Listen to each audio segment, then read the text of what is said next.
In this video, I want to run through some of the questions that I've recently received in an email. Stephen was saying that he had very little space in his apartment, but he was planning on taping some paper to the wall and do his foam drawing there. Now, whether you have a lot of space or a little space, you can certainly do foam drawing. Personally, I wouldn't recommend taping paper to the wall. And that's for the simple reason that you're going to have to take the paper down and then tape new paper up, and you'll quickly fill out your paper or turn the paper around, because we always want to use both sides of the paper, of course. But you basically want to make things as easy for yourself as possible. It is very good, when we're talking about foam drawing, to be standing, because foam drawing is all about the movement. And when you're standing by something like a chalkboard, like I have here behind me, or you have a painted surface in your apartment or in your house, it could be a wall or it could be a door, the back of a door that you've painted with some chalkboard paint, then you've got a good space, and you've got maybe a larger space than you would normally have if you're working on just a piece of paper.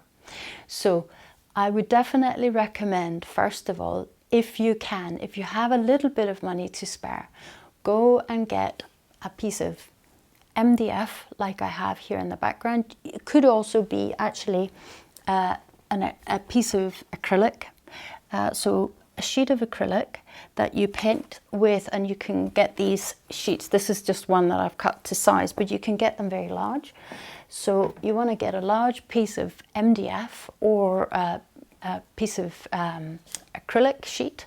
It could be that you have like a large glass pane of glass, or it could be wood or metal or a drywall, concrete, really anything. You want to go then and get some chalkboard paint, and you want to paint your surface with that. And the surface has to be smooth. It's important that your surface that you're painting on is really smooth, because we don't want bumps in the line. And so you want to grind down or sand down your surface if it's not completely smooth before you start painting it. And maybe even sand it slightly in between coats. Maybe give it 2 or 3 coats of chalkboard paint. I'm going to put a link in the description below the video with instructions for how to easily create your own chalkboard. The other reason, of course, for using a chalkboard rather than just the movement and having a good amount of space and free movement is that you're actually saving a little bit on the environment, because you're not buying the paper and we're not cutting down trees. Even if it's recycled paper, it's still an ongoing expense, whereas with your chalkboard, that's going to last a long time. But if you can't do that, then that's okay. You can also use paper. Before we go on and we look at what you should do if you want to work on paper, we can just look briefly at what you should do in order to work on a chalkboard. Obviously, you want to use chalks. And as you can see here in the picture, these are the chalks that I normally work with. I have a white set of chalks, and then I have some coloured chalks. And basically, I just use them on the chalkboard. I use the green microfiber cloth that you see in the middle of the picture to wipe down the drawing as I go. And occasionally I'll use the scoosher with just bog standard water in it to wet my board and to give it a really good clean, and then I wipe it down with the little sponge. It's just a standard sponge that you would use as a kitchen scour. So I use that, and then I give it a wipe with my chalk-free microfiber cloth once that I've properly cleaned my board, and then it's nice and black again, ready to go. So those are the things you need. If you want to research different types of chalks, I've put a link in the description below the video. If you decide that you want to sit down when doing your foam drawing, then I recommend that you find a good, nice, big space where you have a smooth surface that you can put your paper on. You want to use paper, and I've just got some paper. I buy this roll of paper in IKEA. It's a nice long roll. There's about 30 meters in a roll, and this is what it looks like when it's not opened. Of course, IKEA is Swedish, so it's called måla, which means paint, and you can get it for about $5 or €3 to €4.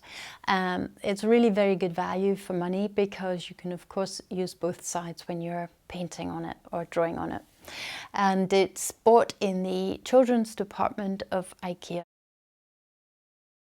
You want to cut a piece of paper and then you want to tape it down. Because it's a roll, then it tends to kind of want to roll up again, so you want to just tape it down at the corners.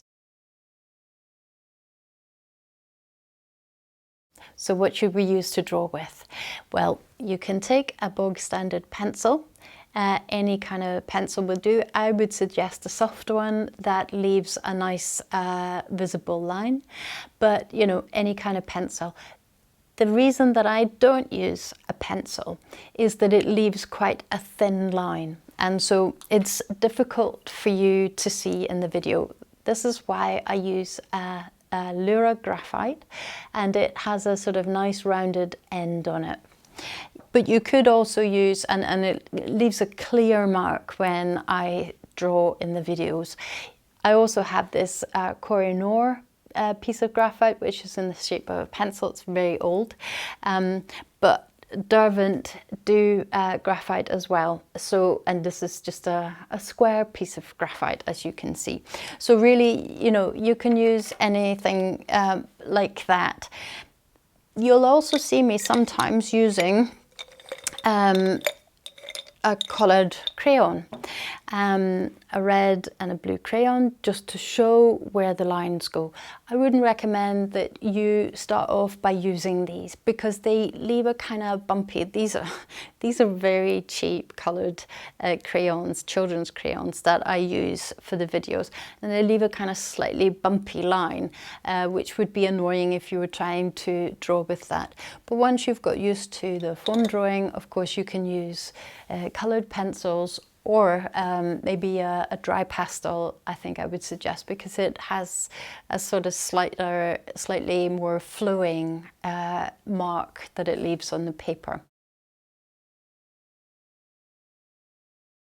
If you don't have access to paper and can't really afford to go out and buy paper, what should you do? I've heard someone suggest that you can just use your finger to, you know, do the movements on your kitchen counter or on your dining room table. And of course you can do that. The problem is you won't be able to see the actual movement that you've just done. So if you need to do something that really doesn't cost anything at all, then if you're living close to a beach or somewhere that's very sandy, then you could go out and you could try and use your finger in the sand, because that will leave an impression of the movement that you've made. And that's really the important thing, so that you can see, is the movement that I've made correct? And if it isn't, then you can go over your line and correct it, so that the movement becomes more harmonious and more balanced and more in line with what we're trying to do. So I hope that these tips have inspired you to give it a go if you haven't already, and if you have, then I hope that perhaps you've just become a little bit wiser, and I wish you good luck and lots of enjoyment with the foam drawing in future.